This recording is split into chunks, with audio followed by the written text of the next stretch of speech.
So yeah, I always wanted to be in sales. That was all I interviewed for, nothing else. That was what I wanted. And I gotta be honest, I did a lot of job interviews at a lot of places, and nothing made me want to jump and do it. When I went over to Icon, where you were, that was the first time I sat down at a job interview, and I'm like, this is it. This is the one. This is the industry. My whole life, I wanted to be in the Secret Service. When I graduated college, I completed all the tests. I made it to like the final 3 or 4 candidates, and they basically told me I was too immature. Then I decided that I wanted to pursue a career in sales. So anybody here ever cold call before? Knocking on doors? All right, remember the first couple you did? I mean, no matter how good you are now, like the first couple, you're like, man, how am I gonna do this, right? That's like challenge number 1, and then there's like 30 more challenges you're gonna go through in that first year. I remember when I found the first guy that was ready to buy, I could tell he was ready to close. You know, all the buying signs I'm taught to look for. So I go to Tom, and he's like, here, bring everything in, let's get your proposal, and let me look it all over. And he's like, all right, good luck. And I'm like, you're not coming with me? He's, just go close it. And that was my first deal.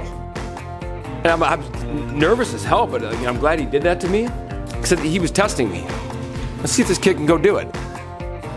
So it was like an internal battle as a challenge. Can I do this?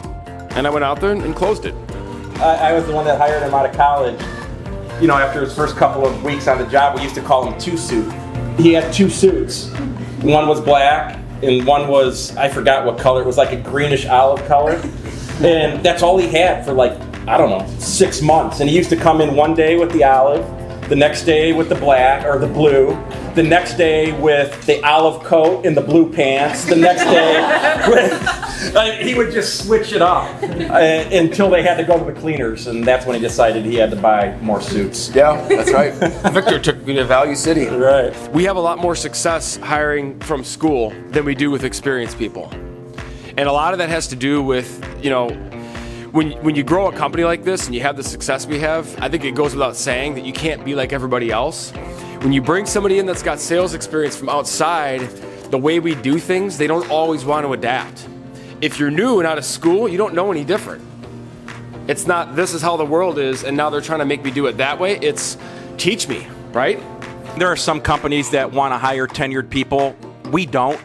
Well, like Brad said before, we like to get them in here right out of college and train them our way and make them use our process. If somebody ever asks me what are the characteristics that make a salesperson great, the number one thing that always comes to mind is competitiveness. If you do have that, what I would say is you got to get out there and put yourself in some situations where you're uncomfortable, where you're forced to do some selling. For example, when I was in college, I waited tables. And what I thought it was is you take orders and you carry the tray of food out, and that's the job. If you want to do a good job, you upsell. Would you like some appetizers? Would you like a bottle of wine? Here's a really good bottle of wine. It's not the cheap one, it's the $35 one. You made more tips that way. So I worked for Dan for like the first 9 months, and the only thing I sold at that point was a fax machine. We don't even sell those anymore. In the beginning, I remember him telling me, hey, you know, you bring in 4 demos a month, we'll close 75% of them. And I'm like, great. So I did that for 9 months straight. Sold 1 fax machine. I'm like, hey, you told me if I did this, and this, I would be probably one of the most successful people in this company, and we close every 3 out of 4 deals. And Dan, guess what? Every demo that I brought in, you were involved in. So maybe it's not me, maybe it's you. He didn't like that either. I was a smart ass when I was young. Was? And he's like, just stick with it. So my first sale, right after that, I cold call him, and he's like, oh, we're in the market for a couple of copiers. And I'm like, oh, great. I put it in there, and I called him after I did my training, and I called him at the end of the day. I'm like, hey, George, how's everything going? He's like, oh, Tom, this thing's on fire. It's awesome. It's working great. And I'm like, oh, that's awesome, George. He's like, I just need one more day time to make sure that this thing is working right. So I call him halfway through the day on the following day. And I'm like, George, how's everything going? He's like, oh, Tom, this thing's on fire. And I'm like, George, that is awesome. He's like, no, literally, it is on fire. We had to call the fire department. Your machine is ruined. I'm like, oh. In downtown Chicago, and if you're in the West Loop, chances are if you plug something in, either you're going to get electrocuted or whatever you're plugging in is starting on fire. And that's what happened. It was the power. So he said, hey, come on in. I still need these 2 machines. It worked fine. It wasn't your fault.